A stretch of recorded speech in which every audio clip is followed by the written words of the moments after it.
Delighted that you're with us. Hope that yesterday's show served you as much as it did me, and we'll move forward and continue with a new site for me on the Beatitudes.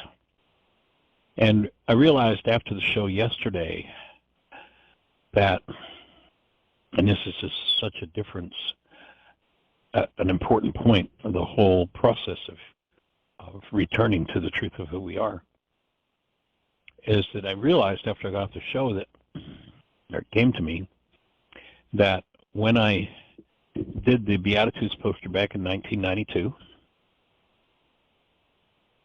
and I studied it well.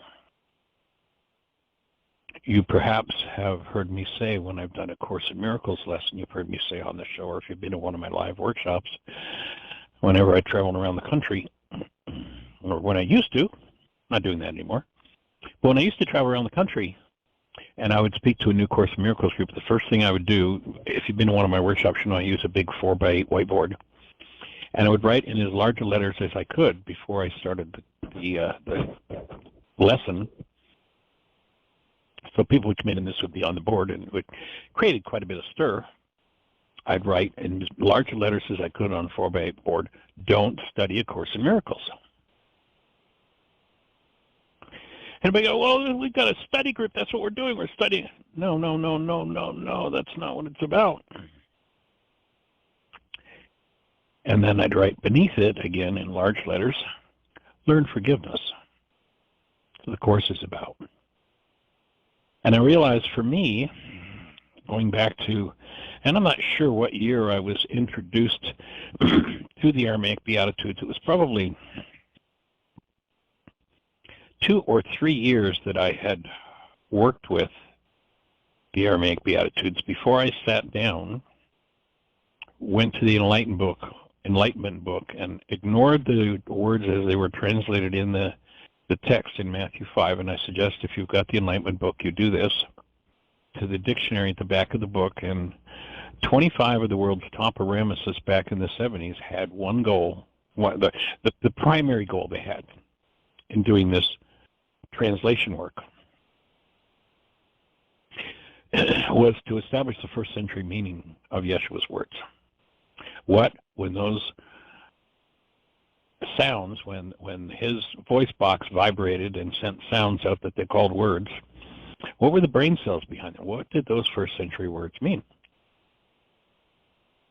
And I realized as you know, it's just another level of refinement for me. When for years, I mean decades, I've been saying, don't study A Course in Miracles, learn forgiveness. It's not about studying, not about learning it. And I realized that this weekend, this is the first time in 40 plus years that I've gone to this Beatitudes poster and the Beatitudes themselves from the Aramaic and didn't study them.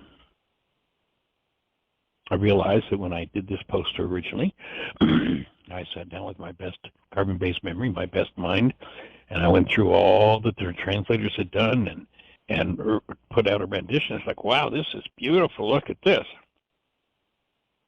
And what it makes me think of is Yeshua when he talks about John the Baptist, and he says, John the Baptist is the highest of those born of women. And in such, what he's saying is, this guy has got the best of anybody that's coming from carbon-based memory.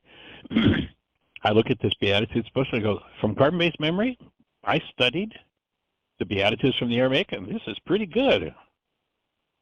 But it ain't nothing compared to the experience of it. And what we're working to do with every moment that we speak, with every move that we make around this work, is to provide support in this space for each person who engages the work to move out of their minds. You've heard me say it 1,000 times, you've got to be out of your mind. Well, Sunday, I was out of my mind. The core tool of this work, forgiveness, is the only tool on the planet that I know of. There's only one source that you will find it from. You will not find it anywhere else except a derivative of the teachings of a man named Yeshua, whether it's Course in Miracles or the ancient Aramaic. But it's the only tool I know that, if it's used persistently, consistently, will persistently and consistently give you the experience of being out of your mind.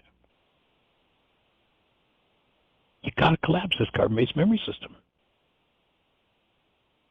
And then you have a direct experience. So yesterday, what I described, and I shared yesterday that I had mentioned it was Sunday, but it was actually Saturday. Jeannie reminded me. Thank you, Jeannie, for keeping the calendar. But I was out of my mind, and I was given a direct set of instructions of, this is what it really means. This is what the experience of these Beatitudes means. And that's the objective of forgiveness. That's the objective of still point breathing. That's the objective of every tool we teach. Because as long as you're coming out of carbon-based memory, oh, this is good. Gee, you have a home in the active forces from God. You who love truth and perpetual heirs, the heirs of your society. You have the mental quality. That's really exciting intellectual stuff. But the intellect means nothing. It's a stepping stone. If we utilize it properly, it can assist us in going to the experience, but without the experience. And it was as I was getting ready to actually engage in the physical energy work that induces the quantum still point that I asked Jeannie if she'd read this poster to me. And it was just like bingo, especially around the first words on the top of the poster. And you can download it free from our website. As it's traditionally translated, it's interpreted as a bestowed blessing, but Yeshua spoke of an earned reward. Not that you have to earn your human life, or what was called in churches, the church out of carbon-based memory. People who hadn't done the work out of carbon-based memory made up this dude that's out there with the suit, the red tail, the pitchfork. And that became one of the vehicles for becoming a member of the one world universal religion of blame, guilt, fault, and victimhood. So the minute it went from the Aramaic, Satan means the resistor, one who misleads. What does the average person do when you ask them to be responsible for their pain or their drama? Oh, no, wait a minute now. Let me explain to you. No, not me. I didn't do that. And then what do? They tell you their story about somebody else. That's the membership in that one world universal religion. And so the one world universal religion made a dude out there with a red suit, a tail, and a pitchfork, and everybody's fighting it, and the devil made me do it, and all the carbon-based memory stuff that goes with it. And without the tool of collapsing that just goes wild. Until we have preachers, one of the most disastrous moments I can think of ever when I sat in a church, ever, was Jeannie and I went to a local church here, and the minister was up there doing his hellfire and brimstone thing, like, to the max, you're a sinner, and you're going to go to hell, and only Yeshua can say, on and on and on. And I sat there, and 2 or 3 rows in front of us, was Jeannie and I. This is a little boy. He was small, but he was probably about 12 or 13. And you could just see, as he sat there, the terror in the name of God. The terror, I guarantee I could have sat down and written that boy's story with his power person, just watching his response and his fear and his trembling and his just being terrorized by this guy supposed to bring him to love. It's like, what's wrong with this picture? That's the extreme of carbon-based memory, making up its story, keeping on going with the devil, maybe doing it's out there, the problem's out there, and never moving within and cleaning up what's going on within oneself. There's a work to be done, and you have to earn your way back, not earn the reward. That was a mistake I made when I did the translation from the Aramaic words. They were the brain cells I was coming from. An earned reward. And it's not that you have to earn this thing called your human life, which is literally, let's correct the word salvation from being saved from some demon out there, to reclaiming was given you as a free gift from the beginning. There's nothing you can do to earn that. The preachers who are preaching that one are right. There's nothing you can do to earn that. But once you fall into the mind of the body, carbon-based memory, and become ensconced in the one world religion of blame, how can you tell if you're really tight in there? You have a conflict with someone, and you walk away from the conflict thinking about pondering what they've done, pondering them. How can you tell you've quit the one world universal religion of blame? Blame, fault, suffering, and victimhood. How can you tell? Doesn't mean you don't have conflicts, but you walk away from the conflict having a conversation about yourself and your own healing, how you're going to recover the true presence of love that you are, rather than the false self based in hostility and fear that Yeshua said had to die in you. That's how you can tell where your membership is. Do you instantly go to what they did? What's wrong with them? How could they do that, such a thing?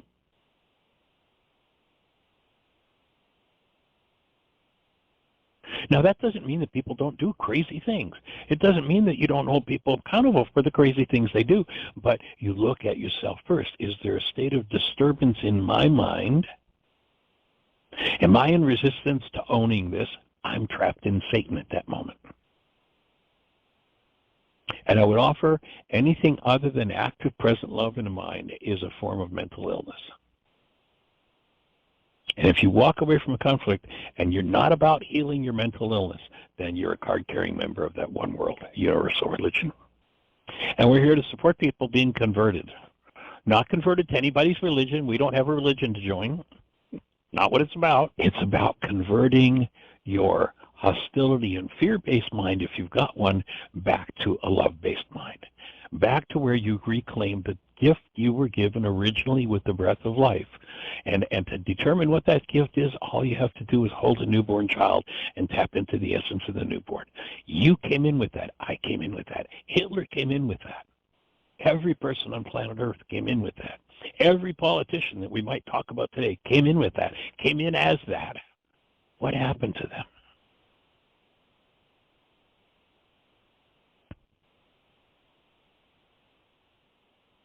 One of the attributes of a human life is that it has compassion for whatever it looks on that's hurting.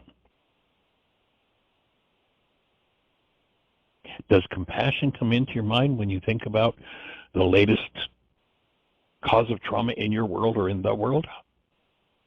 If not, then you have work to do. We all do. That's it. So recovering the truth of who we are comes from the experience of your human life. It doesn't come from your carbon-based memory mind studying words on a page. It comes from the work you do.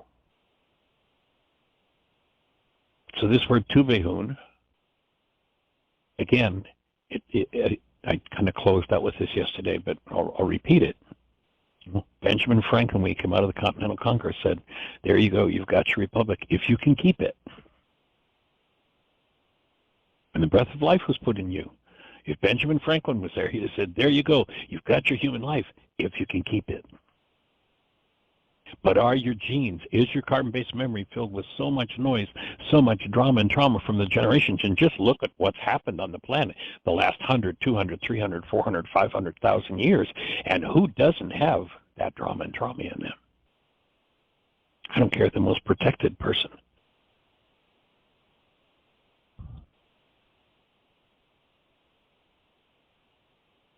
So the Beatitudes are about how to reclaim your human life, which again, that would be a correction on the misuse of the word salvation. And when you reclaim it, then love is conscious active and present in you, as is its guidance.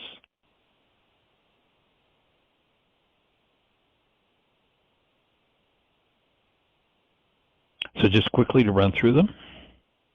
You're living the first beatitude.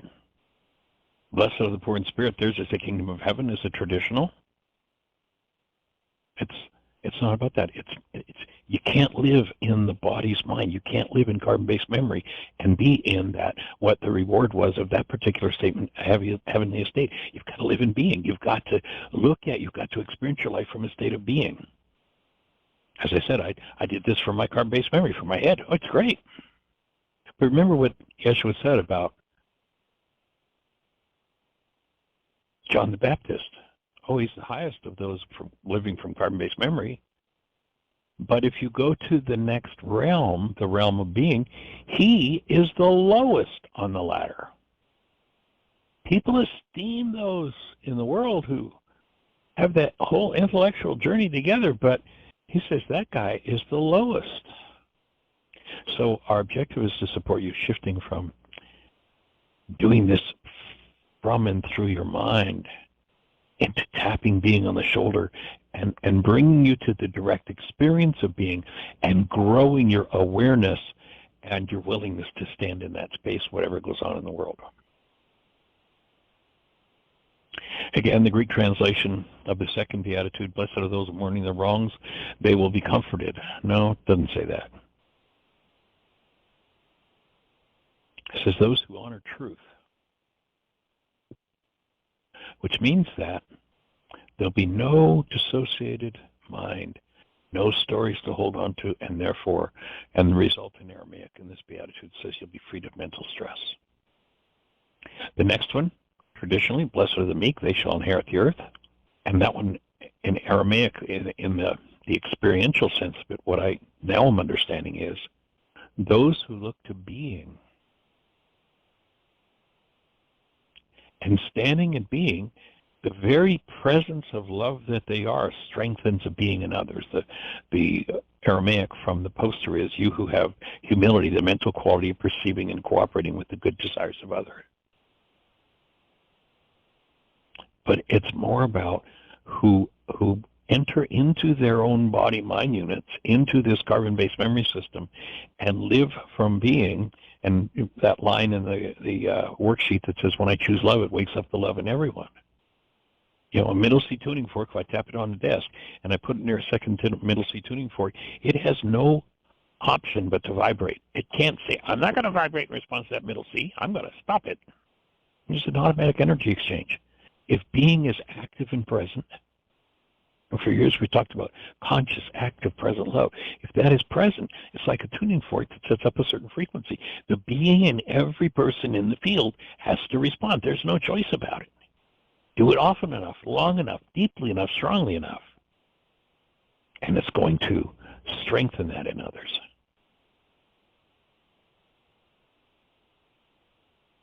The next beatitude, traditionally, bless those who hunger and thirst for righteousness, they shall be filled. In Aramaic, it speaks of a certain mind structure, attitude that encompasses attitude, judgment, behavior, from the intellect, and is attuned to just and fair behavior between people. Experiential definition that I got on Saturday was, this is those who being, the active presence of love, is the primary resonating energy within their minds, and therefore every mind structure, every neural structure resonating within them, which would produce their attitudes, judgments, and behavior, are tied to being, are in resonance with love, and therefore automatically are going to produce a perceptual construct that promotes just and fair behavior between people. So the person who has no use whatsoever for fear and hostility only live from that state of being.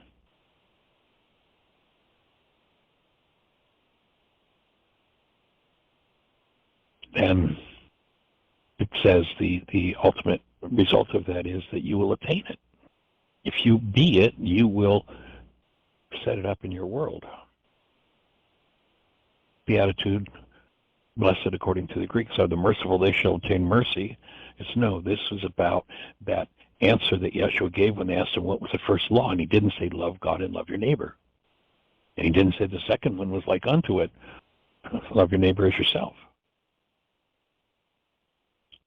He said those who have Rahma, a condition of the frontal lobes of the brain that once again gives entryway to this human beingness, to this human self, this energy of active present love, then all judgment and behavior will be in alignment with that presence of love.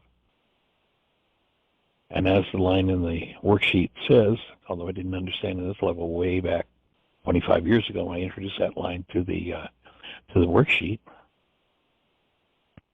you get the original, they get the carbon copy. This is how you receive it.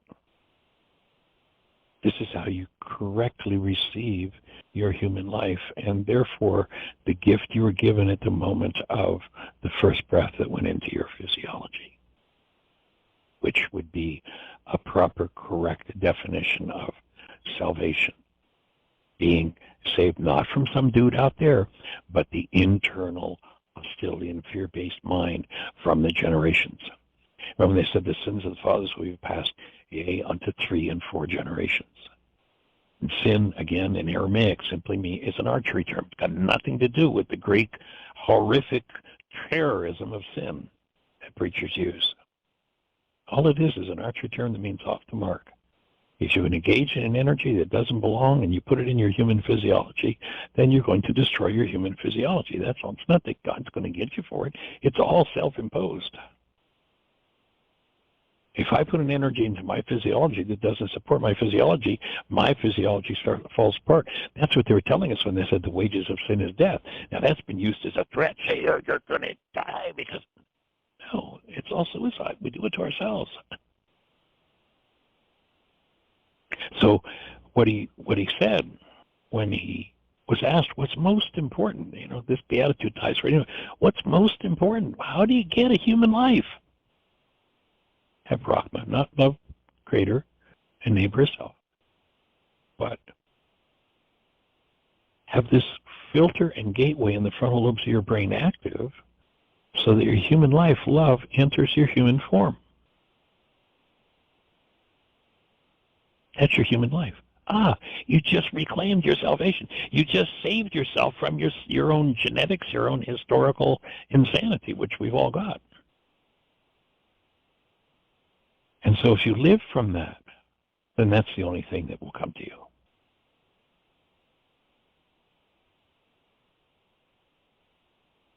And then the next beatitude, which we didn't talk about yesterday, so we'll cover it in a little more detail,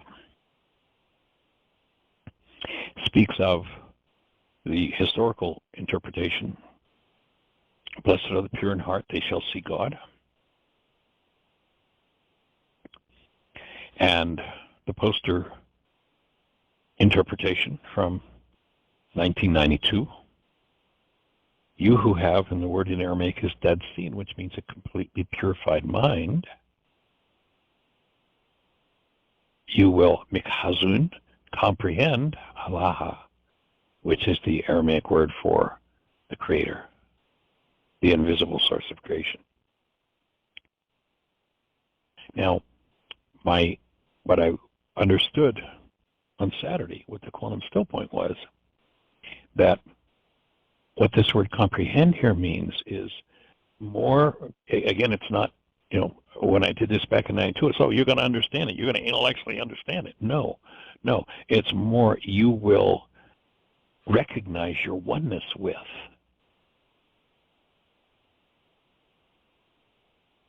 You will recognize, you will experience that you are the active presence of love, not separated from the presence of love,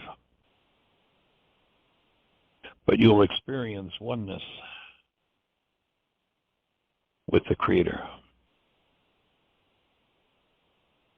You will experience life the way you were designed to experience it, rather than separate from.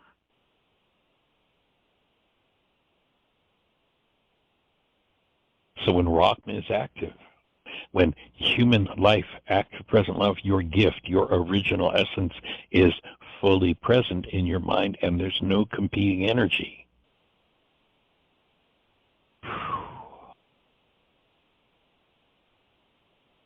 And as I said yesterday, and it continues for me physiologically, since Saturday, I've experienced a form of a type of the only words I can say is physiological serenity or physiological peace that I've never had in my life.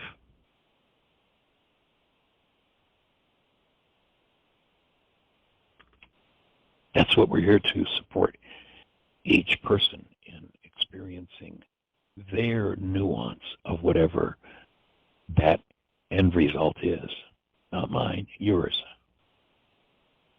And then the last beatitude we'll talk about you who, well, the historical Greek interpretation, and the Greeks call what they did a translation. There is nothing that the Greeks have translated out of Aramaic in the scriptures. When you look at what the Aramaic symbols meant, words, and you look at what the Greeks told us they meant, there's no translation there whatsoever. It's interpretation. Totally different thing than translation.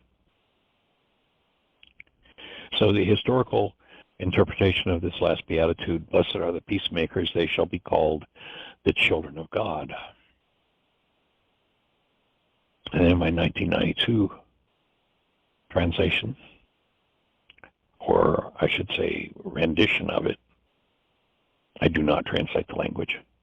You who, through service, work effectively to produce the peace and understanding under and in accord with God's will, you will be called the children of God. You will be the offspring of the Creator. And the bottom line of that one that I got on Saturday was like, what else is there to do? If you're going to live from being, you know, what does the commercial world have to do with you? Commerce. You know, I mean, everybody, you know, most of the world gets suckered into this thing of commerce. You got stuff. You got to get stuff, and you look at the lies and the fraud and the deceit and the insanity that's done to get people into commerce to get stuff.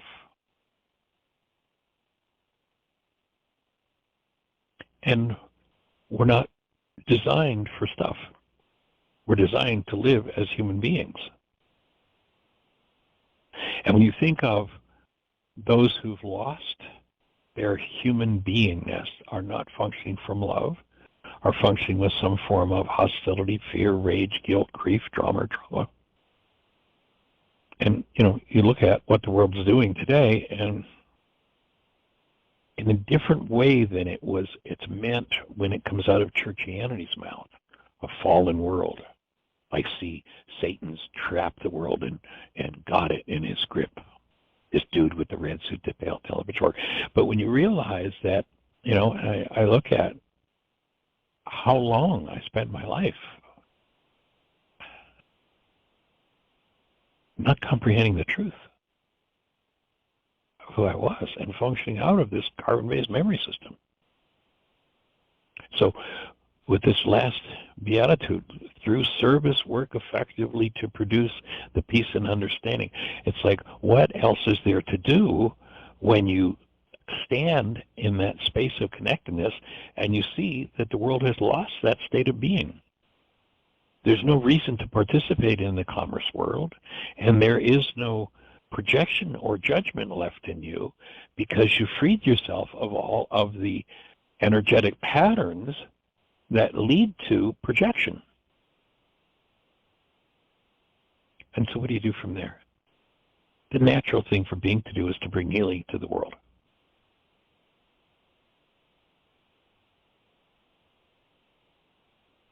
And so the bottom of the poster talks about the greatest, the first and second commandments. Again, from the intellect, as I understood it back 40 years ago, you shall, well, maintain the condition of pure love for Allah, the invisible source of creation, in your entire mind and your whole nafsha, your whole true self, in all your actions and all your thoughts. This is the greatest commandment and takes precedence over all. And basically all it's saying is you're going to live a human life because you understand that Brahma is the gateway that brings literally the direct experience of your human life. Now, if your mind is raging and screaming because of this event or that event and what happened in your family and what happened in your childhood and what happened in the world, if it's doing that, being's lost. It's covered up. Not that it isn't there. It's always been there. It will never disappear. It's just that we've lost our awareness of living from it and become identified with a false image in the mind. So recognizing now, it's like this first commandment is you claim your human life, which you were given at the moment of your first breath. And that, when it says in your entire mind and your whole actions and thoughts, your whole physiology is fueled by that. And this is the bottom line of it all. And then the second one, which is like unto it, you shall tidrakim, maintain pure love. You maintain your human life. When you're in the presence of a neighbor, and neighbor in Aramaic means anybody that you think about.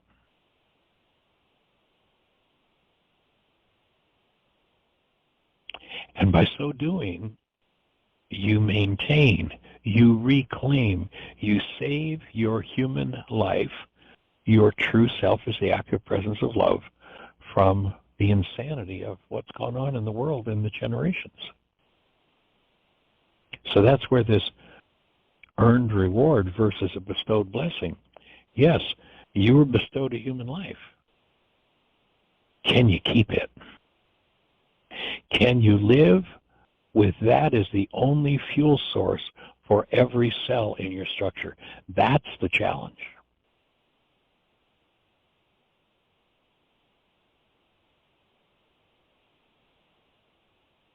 And in Aramaic, that would be what would be called worship. The best word I've found in the English language, because people do all kinds of, they want to go to exciting, energetic worship. All those wonderful songs. But those wonderful songs, you can go to a concert, latest rock band, and get all the same kind of tinglies and all that sort of stuff. That's just energy moving. But is it the energy of active present love that's moving through your cellular structure while you're accessing that which blocks your human life? That's the work. People can get addicted to, this great music. But that's not where the work is done.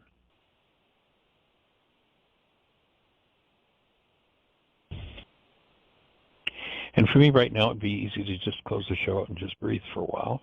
But I'm not going to do that because I get to play with you guys. So delighted that you're here. Our call-in number, if you're on one of those stations where we can't see you, is 563-999-3581. I'm hoping that this will arouse, resonate some questions. We actually have two hands up. Awesome. Let's say hello. The first one, 610. I believe it's Miss Susan. Welcome.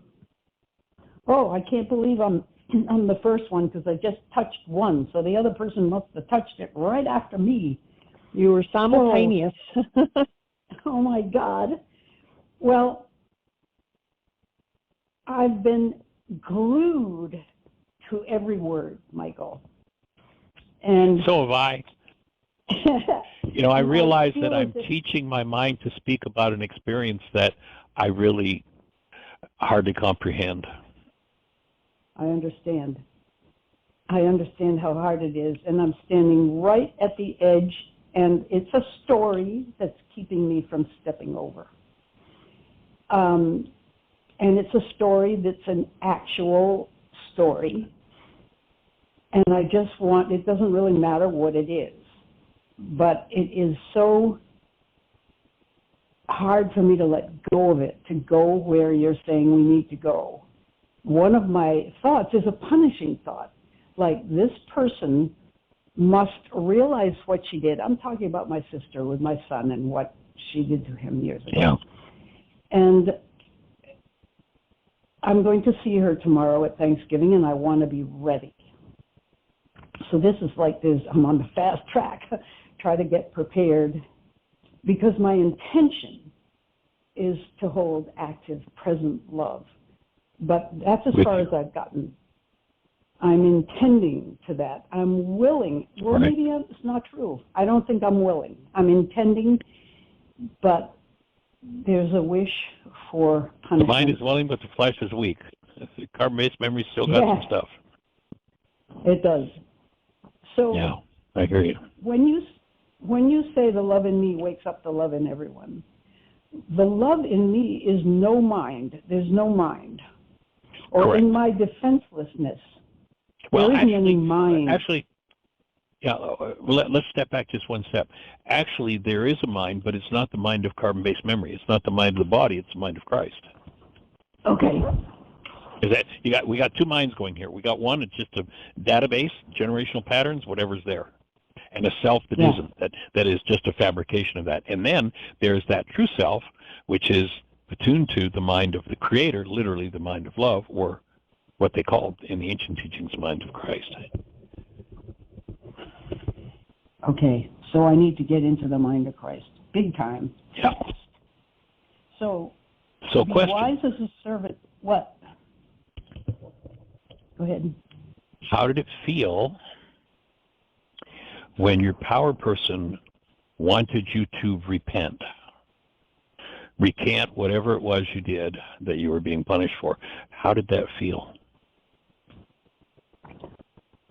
I felt as if that was called for. In fact, after the punishment, I felt sorry for the power person for being so unhappy that she had to hit me. I felt I was such a bad person that I had caused her great suffering, and I wanted to heal her, and that's my life issue, is going around trying to heal people who are hurting, certain people who have that resonance. Yeah. So notice that's exactly what you want from your sister. I don't notice it. You'll have to walk me through that. Well, your power person wanted you to perform whatever it is you would perform perfectly, and you didn't. To be a good kid, yeah. Yeah. And you were filled with sorrow that you couldn't be that for her. Yeah.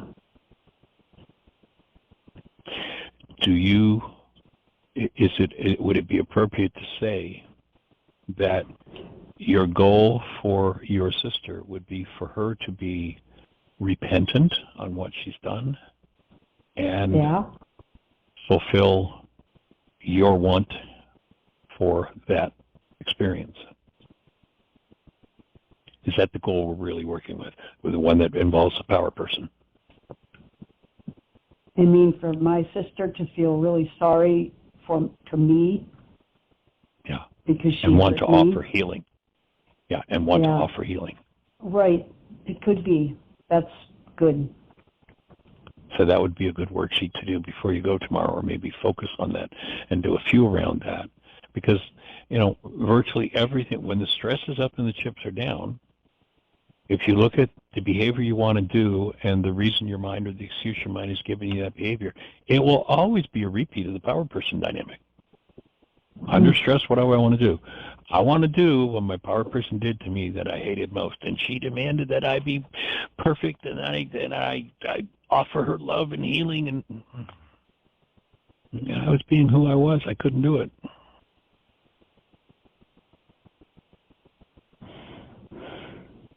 So giving that up, that the projection of that one relates, I would offer, to your sister.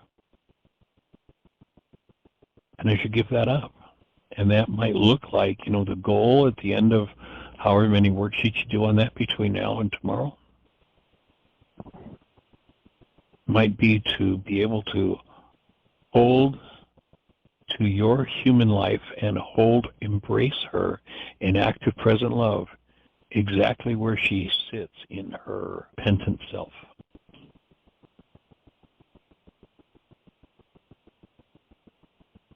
And as you are able to offer that to her, as she sits there and resonates that unrepentant self in you and your power person, as that energy passes through your field of active present love, you'll get to heal.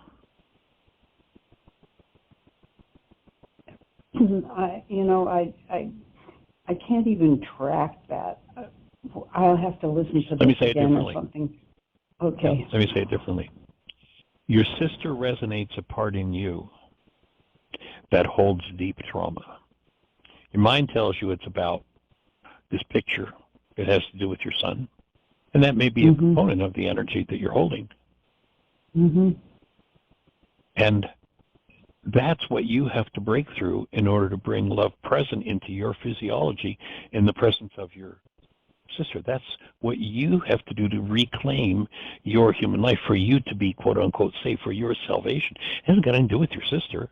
She's just the one who can show you that. She's the one who, in her presence, man, that stuff comes up so traumatically. And I hold to Rachma and bring love through that part of my mind that she resonates in me, that holds this pain and this trauma.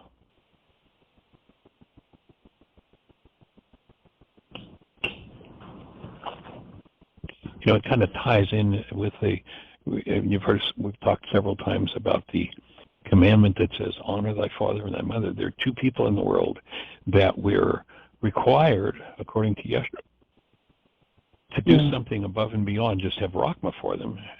And that is, you bring active present love into behavior toward them.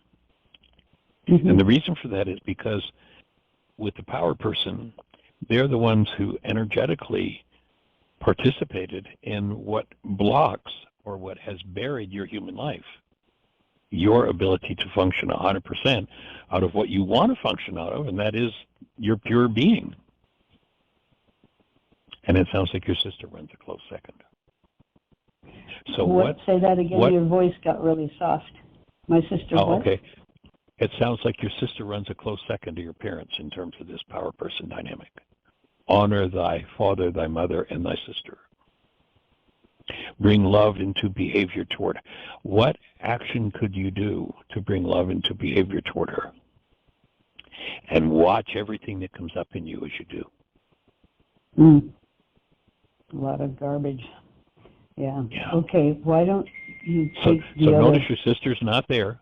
Notice your sister's not there. This has got nothing to do with your sister. This is just your next layer of healing, your next layer of generational patterns that need to come up and need to be healed for you to be saved from, for you to gain salvation from that self, that non-being self, to put it in terms of that Christianity would relate to.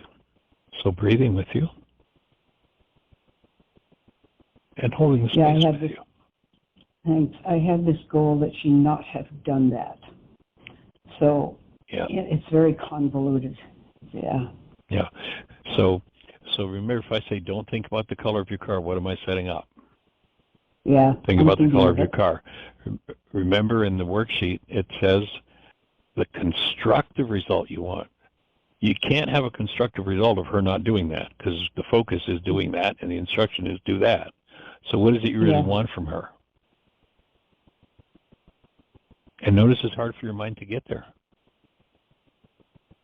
And what you really want for her is to have always treated your son with respect and honor and love. Right. So that would be the goal. Yeah. Okay. But the mind, our base memory, when it's running the show, is always going to tell you what it doesn't want, because that's what needs to be resolved. And to be out of you have to be out of your mind to get free of that, in order not to say, well, I wanted her to never have done that. Yeah, the mind's going to do that 1,000,000 times over until the energy of it's resolved. And you're going to have to go to the mind of being to recognize, oh, what is it I really want? Oh, I wanted her to have always treated my son with total honor and respect Mm-hmm. and integrity with him.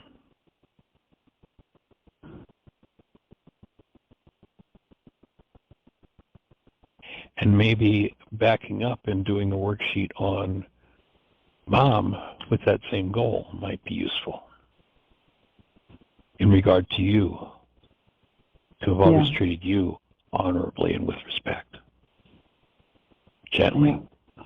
Mm-hmm. So you're up against a big one. I am, yeah. I hear you loud and clear. Thank you. I know you do, and I just love this. You're pushing us right to the edge, and you're standing at the edge with us, trying to put words into something you can't put words into, and boy, do I appreciate that. Well, I appreciate the opportunity because it gets me to go to the next level.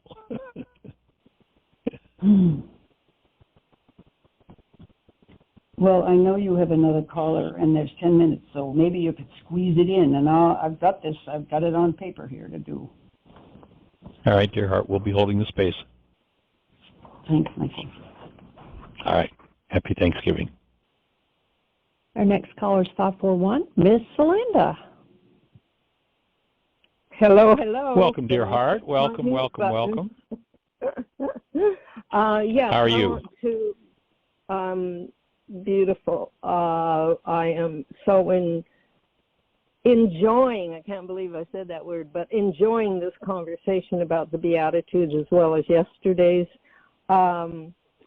I also bow to both you and Susan for your ongoing dialogues and all the dialogues that Susan helps initiate on the program, because what you all talked about has direct implication and application for my situation with my daughter and my mother. So that's perfect. Yay. I would love, yay, and I'm going to put it into practice. My interest is, would you please elaborate? That's worship. Yeah. Yeah. Putting Put it into practice. Yeah. There you go. And in fact, I'll write that down. I'm interested in the 8th Beatitude. It takes 2 full verses in the 8th Beatitude in the Greek interpreted Bible. And what I would like to know is, could you elaborate on the 8th Beatitude in reference to the other 7? Because my angst over the 8th Beatitude is this, from the carbon-based mind. Even in light of your explanation with the way it goes now, which is perfect, I would like to see a new interpretation of the 8th Beatitude verses. Why would I want to pursue the first 7 Beatitudes if I'm going to have to be persecuted or sacrifice myself or throw myself, my physical self, under the bus in order to quote unquote save others? That's what my carbon-based mindset asks. That's one thing, and then I have another thing I wanted to share with you if possible. So if you want to do that, I would really appreciate that if you'd want to elaborate. Because even like in Neil Douglas Klotz, when he goes through the 7 Beatitudes, he does touch on the 8th Beatitude, and I could listen to that again. But I would like your take on that, because it is, to use Dr. Tim's words, like a Zen koan for me. A koan. Right. So we probably don't have time to do that today, so I'll go on to the other one. But if you wouldn't mind doing that, I would really appreciate it. Okay, I'll put that in the hopper. Okay, and then real quick, the second thing was when you were talking about understanding, and understanding being just the intellectual understanding. After reading Carolyn Mace's work and listening to her CDs, she talks about, and Ho'opono talks about this also, that the intellect is the mind of Christ is the creator father, and the heart of Christ is the creative mother. And I realized that for me, knowledge is not the same as knowing. Knowledge is like, I think it is Deepak Chopra, I'll remember, knowledge has organizing power inherent within it. That's the total quote. And I understand that. It can organize and give us new information in formation, but that doesn't mean we've applied it. The mother, for me, is the understanding. The mother is where the compassion comes from. However, Carolyn did an interesting comparison with the mother and the father when she said, if the mother and the father are not in harmony with each other and not on the same page with each other, the child has nowhere to turn.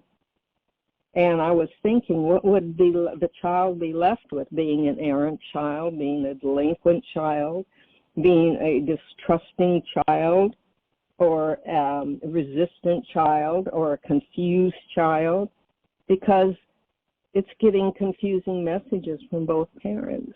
The child that I see is the body acting in the world, the physical expression in the world. And what I realize is the will is the mental equivalent, the mental intention, the mental creative act. And that willingness stands right between the father and the mother. So anyway, those are my thoughts. I have no idea if they're valid or anything.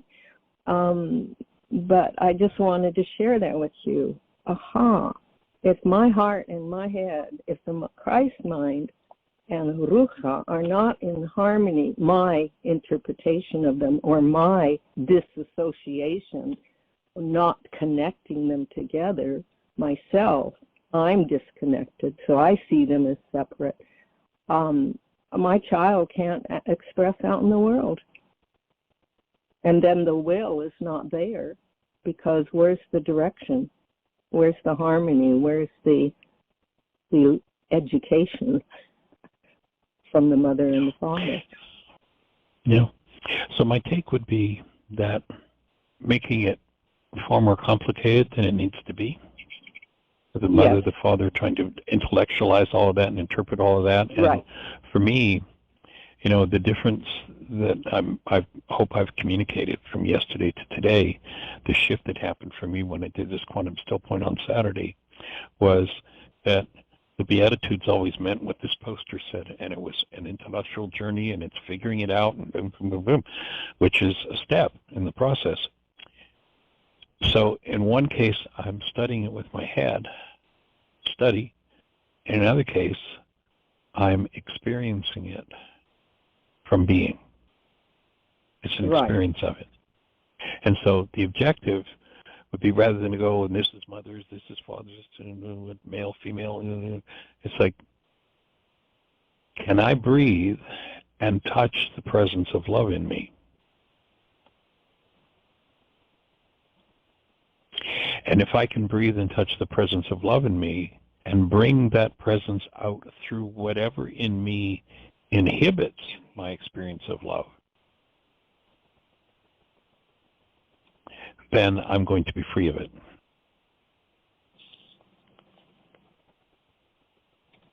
I'm going to... and bring the presence of love into my experience. Out into the world, out into the world. I can deliver it to mother and father. I can deliver it to my sister. I can deliver it to the person that was called my enemy. I said, he wasn't saying love your enemies. He wasn't saying,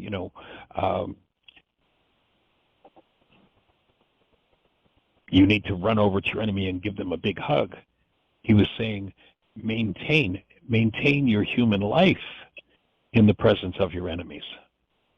And then you will know from the mind of Christ in you, from the mind of love in you, exactly how to behave toward them as an expression of love, which means you will do good to them. Now, good might not be the world's definition of good. But you'll know from being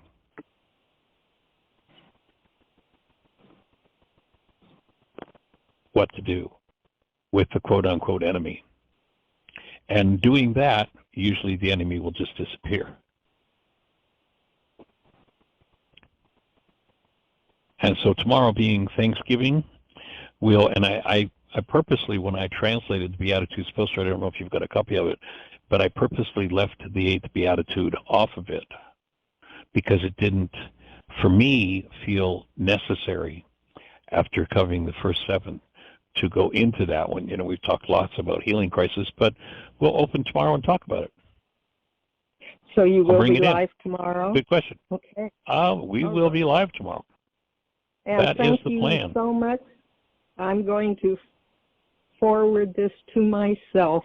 I'm going to archive it in my brain by putting it on my computer or my phone. Thank you. Thank you. Sweet. All right, holding the space. Show. All right. Awesome. Happy Thanksgiving. All right, well, thank you, everybody, for joining us.